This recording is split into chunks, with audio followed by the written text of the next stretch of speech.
بسم اللہ الرحمن الرحیم۔ السلام علیکم۔ شام کے وقت طلحہ بستی کے تمام بچوں کو اپنا چھوٹا بھائی دکھا رہا تھا۔ 5 سال کے بعد ایک دن احمد نے سعیدہ سے پوچھا، سچ کہو تمہیں طلحہ زیادہ عزیز ہے یا طاہر؟ سعیدہ نے غور سے دونوں کی طرف دیکھا اور کچھ دیر سوچنے کے بعد جواب دیا، مجھے معلوم نہیں۔ احمد بن حسن کے گھر میں 12 سال کی عمر تک طاہر کی زندگی ایک سہانا خواب تھی۔ احمد بن حسن نے اس کی صلاحیتوں کو اجاگر کرنے میں کوئی دقیقہ فروگزشت نہ کیا۔ مدینہ کے علماء اور فنون حرب کے ماہرین کی اس نونہال بچے کے متعلق متفقہ رائے تھی کہ وہ کسی بڑے کام کے لیے پیدا ہوا ہے۔ احمد بن حسن اور سعیدہ کو اپنے بیٹے طلحہ سے کم عزیز نہ تھا اور طلحہ بھی اس کے ساتھ اپنی زندگی کی بیشتر دلچسپیاں وابستہ کر چکا تھا۔ 7ویں صدی ہجری کے ابتدائی برسوں میں ہلال و صلیب کی جنگیں از سر نو شروع ہو چکی تھیں۔ یورپ کے عیسائی طاقتیں گزشتہ برسوں میں فلسطین اور شام میں صلاح الدین ایوبی کے ہاتھوں پے در پہ شکستیں کھانے کے بعد قسطنطنیہ کو اپنا مرکز بنا کر بازنطینی سلطنت کو پھر ایک بار مشرق کی طرف پھیلانے کے لیے جد و جہد کر رہی تھیں۔ مصر کی افواج پھر ایک بار عالم اسلام کی طرف عیسائیت کے سیلاب کی تازہ لہروں کے سامنے آخری چٹان کا کام کر رہی تھیں، لیکن بغداد میں سلطنت عباسیہ پھر ایک بار اپنی بے توجہی اور غفلت کا ثبوت دے رہی تھی۔ شام کے تاجروں کا ایک قافلہ مدینہ پہنچا اور ان کی زبانی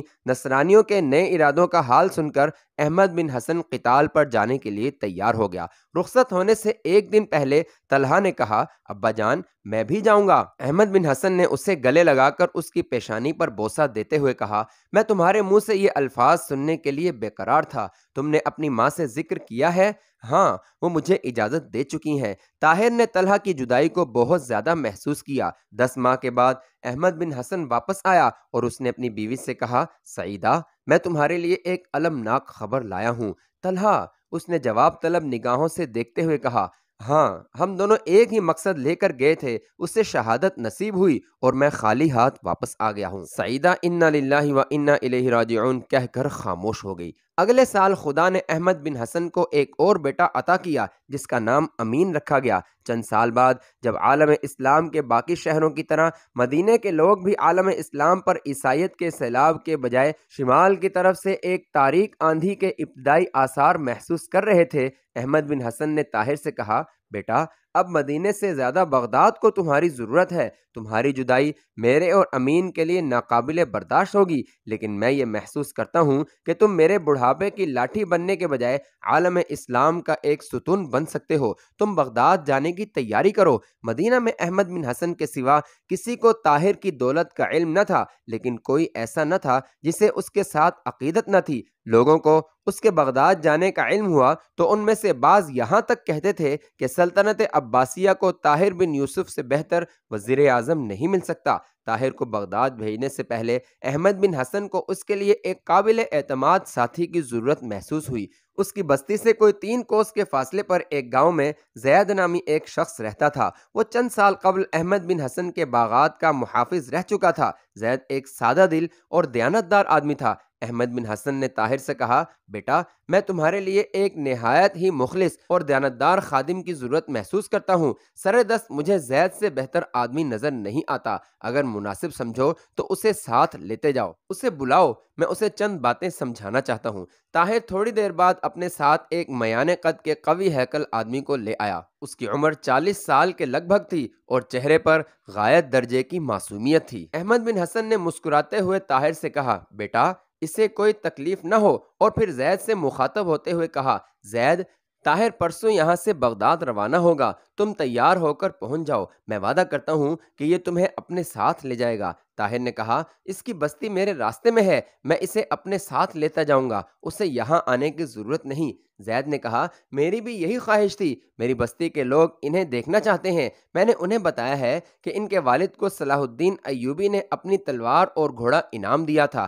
ایک اور بات بھی ہے، ان میں سے کوئی یہ نہیں مانتا کہ میں بغداد جا رہا ہوں۔ وہ کہتے ہیں کہ میں چند دن ادھر ادھر رہ کر واپس پہنچ جاؤں گا۔ اگر یہ وہاں سے گزریں گے تو کم از کم ان کو شرمندہ ضرور کر سکوں گا۔ احمد بن حسن نے کہا، اچھا جاؤ، طاہر پرسوں صبح تمہاری بستی میں پہنچ جائے گا، اب تمہیں یہاں پہرا دینے کی ضرورت نہیں۔ احمد بن حسن نے زید کو گھوڑا اور سفر کی دیگر ضروریات خریدنے کے لیے ایک معقول رقم دے کر رخصت کیا۔ آج احمد بن حسن سے رخصت ہو کر طاہر نے زید کی بستی کا رخ کیا۔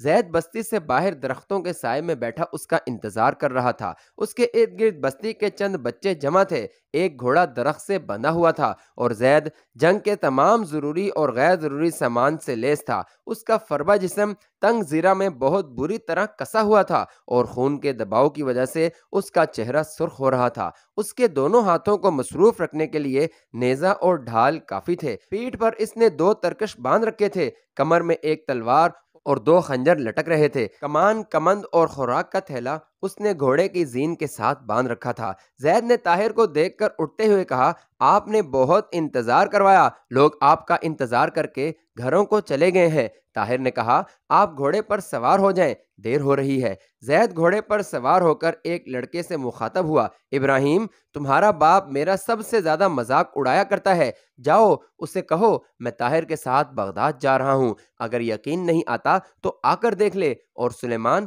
تم بھی اپنی دادی سے کہو، وہ بھی آج صبح کہہ رہی تھی کہ میں بے وقوف ہوں، مجھے کون بغداد لے جائے گا۔ یہ کہہ کر وہ طاہر کی طرف متوجہ ہوا، اصل میں ان لوگوں کا بھی قصور نہیں، میں کئی مرتبہ بغداد جاتے جاتے رہ گیا ہوں۔ طاہر نے مسکراتے ہوئے کہا، اب چلو، دھوپ تیز ہو رہی ہے، جب تم بغداد پہنچ کر بستی والوں کو خط لکھو گے تو انہیں یقین ہو جائے گا۔ طاہر اور زید نے گھوڑوں کو ایڑ لگا دی۔ بستی سے کچھ دور جا کر طاہر نے مڑ کر دیکھا، زید کا چہرہ پہلے کی نسبت زیادہ سرخ ہو رہا تھا۔ اس نے گھوڑے کی باگ کھینچتے ہوئے کہا، زید، تمہاری زرہ تنگ ہے؟ زید نے جواب دیا، زرہ تنگ نہیں، میں کچھ زیادہ موٹا ہو گیا ہوں۔ یہ زرہ میں نے 2 سال قبل بغداد جانے کے ارادے سے 30 بکریوں کے عوض خریدی تھی۔ طاہر نے کہا، یہ تمہیں زیادہ تکلیف تو نہیں دیتی؟ زید نے اپنا چہرہ شگفتہ بنانے کی کوشش کرتے ہوئے کہا، نہیں، میرا جسم اتنا نازک نہیں۔ لیکن 2 کوس چلنے کے بعد اس نے آہستہ سے کہا، طاہر، میرے جسم پر چونٹیاں سی رینگ رہی ہیں۔ طاہر نے جواب دیا، اتنی جلدی تھک گئے، چلو آگے جا کر تھوڑی دیر سستا لیں گے۔ طاہر، زید نے تھوڑی دیر بعد کہا، میرا جسم گھٹ رہا ہے۔ طاہر نے حد نگاہ پر درختوں کے ایک جھنڈ کی طرف اشارہ کرتے ہوئے کہا، چلو اس نخلستان میں اتریں گے، وہاں پانی بھی ہے، دوپہر وہاں ہی گزاریں گے۔ زید کی قوت برداشت جواب دے چکی تھی۔ اس نے تیسری بار گھوڑا روکا اور چلا کر کہا، طاہر ٹھہرو، میں قریب المرگ ہوں۔ اور وہ طاہر کے جواب کا انتظار کیے بغیر گھوڑے سے کود کر تپتی ریت پر بیٹھ گیا۔ طاہر نے ہنستے ہوئے کہا، تم تو کہتے تھے تمہارا جسم اتنا نازک نہیں۔ زید نے دانت پیس پیس کر زیرہ کو اتارنے کی ناکام کوشش کرتے ہوئے کہا، یہ نہیں اترتی، خدا کے لیے میری مدد کرو، مجھے ایسا محسوس ہوتا ہے کہ ہزاروں بچھو مجھے ڈنک مار رہے ہیں۔ طاہر نے گھوڑے سے اتر کر بڑی مشکل سے اس کی زیرہ اتاری۔ زید نے کہا، خدا تمہیں جزا دے، مجھے امید نہ تھی کہ یہ اترے گی۔ آج صبح 3 آدمیوں نے اسے بڑی مشکل سے میرے جسم پر کسا تھا۔ طاہر نے کہا، زیرہ اچھی ہے لیکن تمہیں ذرا تنگ ہے، اچھا اسے اٹھا لو، میں بغداد پہنچ کر تمہیں بہت اچھی زیرہ لے دوں گا، یا کسی اور کو دے دیں گے۔ زید نے دونوں ہاتھوں سے ریت کا گڑھا کھودتے ہوئے کہا، میں اسے یہاں دفن کر دوں گا، میں سمجھوں گا کہ میری 30 بکریاں بیماری سے مر گئیں اور نئی زیرہ کی مجھے قطعاً خواہش نہیں۔ میں اس آہنی شکنجے میں پھنس کر دم توڑنے کے بجائے ننگے سینے پر تیر کھا لوں گا۔ زید زیرہ کے لیے قبر کھود چکا تھا، لیکن طاہر کے سمجھانے پر وہ اسے اپنے گھوڑے کے توبرے میں ڈال کر ساتھ لے جانے پر رضامند ہو گیا۔ گزشتہ 5 صدیوں نے خلفائے بنو عباس کی پرامن تعمیر نے بغداد کو ایک شاعر کا خواب بنا دیا تھا۔ دریائے دجلہ اسے 2 حصوں میں تقسیم کرتا تھا اور دونوں کناروں کی آبادیوں میں سڑکوں اور نہروں کے جال بچھے ہوئے تھے۔ بغداد کے محلات اور مکانات گزشتہ 500 برس کے فن تعمیر کی ارتقاء کی داستان بیان کرتے تھے۔ دنیا بھر کے بہترین باغبانوں نے اس کی مٹی میں جنت کے حسین ترین تصورات زندہ کر دیے تھے۔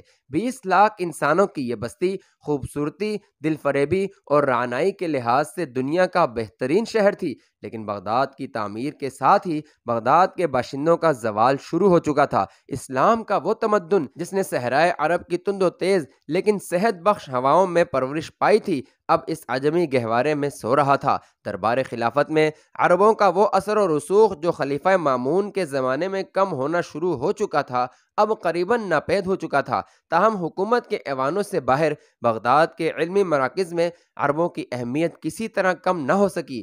انہوں نے حیت، ریاضیات، تاریخ، جغرافیہ، کیمیا، طب، جراحت اور طبیعات کے علوم و فنون میں نام پیدا کیا۔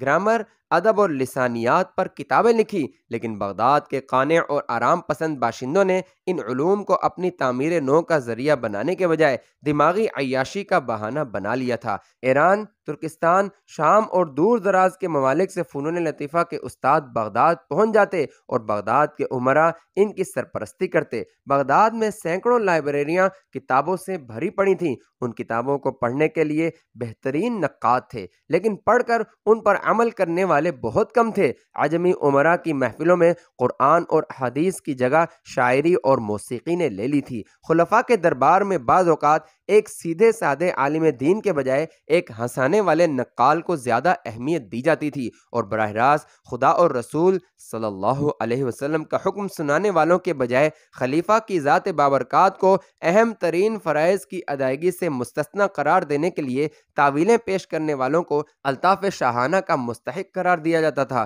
شہر کے عین وسط میں قصر خلد کے نام سے ایک شاندار عمارت تھی جس میں عباسی خلفاء رہتے تھے، اور اس عمارت کے ارد گرد امیروں اور وزیروں کے محلات تھے۔ اونچے طبقے کے علماء کے لیے بھی ان محلات تک پہنچنے کے دروازے کھلے تھے، اور یہ اس وقت تک کھلے رہتے تھے جب تک کہ ان کے نظریات خلیفہ کے سیاسی مسلک سے ٹکر نہیں کھاتے تھے۔ قصر خلد سے دور شہر کے ایک سرے پر دریا کے کنارے ایک وسیع قید خانہ تھا، اور اس قید خانے کے سب سے زیادہ تنگ اور تاریک کوٹھڑیاں ان جلیل القدر علماء اور اکابرین سلطنت کے لیے وقف تھیں جو فتویٰ دیتے وقت عباسی خلفاء کے جذبات کا لحاظ نہ کرتے تھے، یا جو انہیں اسلام کی کسوٹی پر پرکھنے کی جرت کرتے تھے۔ حکومت کی نظر میں صرف وہ مفتیان شرع قابل عزت تھے جو کسی مجرم کے خلاف فیصلہ سنانے سے پہلے اس کا حسب و نسب اور دربار خلافت میں اس کا اثر و رسوخ جان لینا ضروری سمجھتے تھے۔ ایک عام آدمی کے لیے قتل کی سزا قتل تھی، لیکن خلیفہ اور امراء اس سزا سے مستثنی تھے۔ بعض اوقات سلطنت کے واجب الاحترام بزرگوں کی عزت افزائی کے لیے انہیں اپنے دسترخوانوں پر جمع کرتے، اور خلیفہ کے ملازموں کو بعض اوقات کھانے کے برتن سنبھالنے سے پہلے معزز مہمانوں میں سے بعض کی لاشوں کو ٹھکانے لگانا پڑتا۔ دور انحطاط کے عباسی خلفاء اپنے مخالفین کو زہر سے ہلاک کرنے کے فن میں کمال حاصل کر چکے تھے، اور ایسے زہر بھی دریافت ہو چکے تھے جن کا اثر کھانے والا چند دن کے بعد محسوس کرتا تھا۔ ہر مہمان دعوت میں شریک ہونے سے پہلے یہ سوچ لیتا کہ اس نے کسی موقع پر خلیفہ کو ناراض تو نہیں کیا۔ زیر عتاب لوگ دعوت نامہ موصول ہونے پر ہی سمجھ لیتے کہ ان کا وقت آ گیا ہے، لیکن بعض اوقات چند ہوشیار امراء میں اتفاق ہو جاتا تو خلیفہ کے لیے اپنی جان بچانا مشکل ہو جاتا۔ اقتدار کی جنگ میں اگر خلیفہ مات کھاتا تو اسے ایرانی اور ترک امراء کے ہاتھ کا کھلونا بننا پڑتا، اور اگر امراء مغلوب ہوتے تو وہ اس کے اعلی کار بننے پر مجبور ہو جاتے۔ آخری دور میں عباسی خلفاء کو شعر و شاعری اور فنون لطیفہ سے جس قدر لگاؤ تھا، اسی قدر وہ مذہبی تعلیم سے بیگانہ تھے۔ مذہبی امور کی قیادت کے لیے ایک مرنجان مرنج عالم کو شیخ الاسلام بنا دیا جاتا، اور سیاسی امور خلیفہ اپنے ہاتھ میں رکھتا۔ سیاست اور مذہب کی تقسیم اسلام کے لیے سب سے بڑا فتنہ تھی۔ شیخ الاسلام کا قلم خلیفہ کی تلوار کا مطیع بن چکا تھا۔ عزت اور معقول تنخواہ کے لالچ میں شیخ الاسلام کی مسند کو بیشتر علماء کی منزل مقصود بنا دیا گیا تھا، اور اس منزل کی راہ میں دوسروں سے متصادم ہو کر وہ ان کے نظریات باطل قرار دینے اور ان پر کیچڑ اچھالنے سے دریغ نہ کرتے تھے۔ گزشتہ صدیوں میں علماء حق کے اجتہاد میں فقط خدمت دین کا جذبہ کار فرما رہا۔ انہوں نے بغداد کے گمنام گوشوں میں بیٹھ کر اسلام کی شاندار خدمات انجام دیں، لیکن وہ لوگ جن کی پرواز کی آخری منزل سرکاری علماء کی کرسیاں ہوا کرتی تھیں، بعض اوقات ان بزرگوں کی مخالفت کر کے اور بعض اوقات ان کے نام کا سہارا اور ان کے فتووں کی آڑ لے کر اپنی اہمیت بڑھانے کی کوشش کرتے تھے۔ اگر شیخ الاسلام کسی امام کے مسلک کا پابند ہوتا تو وہ کسی دوسرے امام کے مسلک کو زیادہ صحیح قرار دے کر اس کے ساتھیوں کو مناظرے کی دعوت دیتا، اور بغداد کے بے فکر لوگ جس دلچسپی کے ساتھ شہر کے چوکوں میں جمع ہو کر راگ سنتے اور نقالوں کے تماشے دیکھتے تھے، اس سے کہیں زیادہ ان علماء کے مناظروں میں دلچسپی لیتے تھے۔ مناظرے کی ابتدا ایک دوسرے کو سمجھانے کی نیک خواہشات کے اعلان کے ساتھ ہوتی۔ ایک تقریر کرتا اور دوسرا اطمینان کے ساتھ سنتا، پھر وہ بیٹھ جاتا اور صاحب صدر کی اجازت سے مخالف جماعت کا لیڈر اٹھ کر جواب دیتا، پھر دونوں کی زبانیں آہستہ آہستہ تیز ہونے لگتی۔ جب گالیوں تک نوبت پہنچ جاتی تو دونوں اٹھ کر کھڑے ہو جاتے، ایک اپنے مد مقابل کی 7 پشتیں گنتا، دوسرا اس کی 20 پشتیں گن ڈالتا، ایک 2-3 زبانوں کی منتخب شدہ گالیاں پیش کرتا تو دوسرا 6-7 زبانوں کی چیدہ چیدہ گالیاں سنا دیتا، اور پھر دونوں اپنے اپنے گروہ سے ہمدردی رکھنے والے عوام سے مخاطب ہو کر گالیوں کا مطلب سمجھاتے، اور جب عوام کا جوش انتہا کو پہنچ جاتا تو دونوں طرف سے نعرہ تکبیر بلند ہوتا اور دونوں گروہ ایک دوسرے پر ٹوٹ پڑتے اور آن کی آن میں لاشوں کے ڈھیر لگ جاتے۔ آخر پولیس اور فوج کی لاٹھیاں اس کھیل کو ختم کرتیں۔ حکومت نے مناظروں کو تو بند نہ کیا، البتہ یہ حکم جاری کر دیا کہ وہاں کوئی آدمی مسلح ہو کر نہ جائے۔ چنانچہ مناظرہ شروع ہونے سے پہلے مناظر ایک دوسرے کو یقین دلاتے کہ ان کی پارٹی کا کوئی آدمی مسلح نہیں ہے۔ اس پابندی نے لڑائیوں کو کم خطرناک بنانے کے ساتھ مکہ بازی اور کشتی کے فن کو اوج کمال تک پہنچا دیا تھا۔ گتھم گتھا ہو جانے کے بعد ایک دوسرے کی داڑھی نوچنا اور قبا پھاڑ دینا بغداد کے عوام کے لیے ایک دلچسپ مشغلہ بن چکا تھا۔ علماء پر ہاتھ اٹھانا خلاف ادب سمجھا جاتا تھا، لیکن پھر بھی کبھی کبھار مناظرین اور صاحب صدر ہجوم میں پھنس کر پٹ جاتے تھے۔ ان مناظروں میں کئی نئے مسائل پیدا ہوئے اور پھر یہ مسائل بغداد کے لیے وقت کا اہم ترین موضوع بنتے گئے۔ ان مناظروں میں شہرت حاصل کرنے والے علماء کو امراء کی مخصوص محفلوں میں بلایا جاتا اور وہاں ان کے درمیان لگاتار کئی دن تک بحث ہوتی رہتی۔ امراء شیخ الاسلام سے کوئی فتویٰ پوچھتے اور پھر اس کے بارے میں نامور مناظرین کی رائے لی جاتی۔ اختلاف کی صورت میں خلیفہ کے سامنے ان کا مناظرہ ہوتا اور خلیفہ کا فیصلہ عام طور پر اس کے حق میں ہوتا جس کی زبان زیادہ تیز ہوتی، یا دوران بحث خلیفہ کے علم و فضل کی ثناخوانی کر کے یہ ثابت کر دیتا کہ اس کے علم اور خلیفہ کے مقاصد میں ٹکر نہ ہوگی۔ ان تمام قباحتوں کے باوجود اگر خلیفہ اور بغداد کے عوام عربوں کا وہ سپاہیانہ شعار جس نے انہیں پہلی صدی میں دنیا کا حکمران بنایا تھا ترک نہ کرتے تو بغداد اور اس کے ساتھ باقی عالم اسلام کو ایک عبرت ناک تباہی کا سامنا نہ کرنا پڑتا۔ ولید بن عبد الملک کے زمانے میں عربوں نے جس قدر افواج کے ساتھ سندھ، ترکستان اور اسپین کے ممالک فتح کیے تھے، عباسیوں کے پاس دور انحطاط میں بھی اس سے 3 گنا فوج تھی اور عالم اسلام پر کسی بڑی سے بڑی یلغار کو روک سکتے تھے۔ لیکن اموی اور عباسی خلفاء میں یہ فرق تھا کہ اول ذکر اپنی فوج کا آخری سپاہی تک دور دراز کے محاذوں پر بھیج دیتے تھے، اور عباسی خلفاء بغداد کی 4 دیواری کے اندر رہتے ہوئے بھی اپنی جانوں کی حفاظت کے لیے 2-3 لاکھ تلواروں کی ضرورت محسوس کرتے تھے۔ چونکہ اموی خلیفہ کی افواج دور دراز کی غیر اسلامی سلطنتوں سے برسر پیکار رہیں، اس لیے وہ کسی اندرونی خلفشار میں حصہ دار نہ بنی، اور ان کی ہر نئی فتح کی خبر عوام میں مرکز کی اطاعت کا جذبہ بیدار کرتی رہی۔ وہ ایک لڑی میں منسلک ہوتے چلے گئے، اور اگر کبھی کوئی بغاوت بھی اٹھی تو افواج نے اس کا ساتھ نہ دیا۔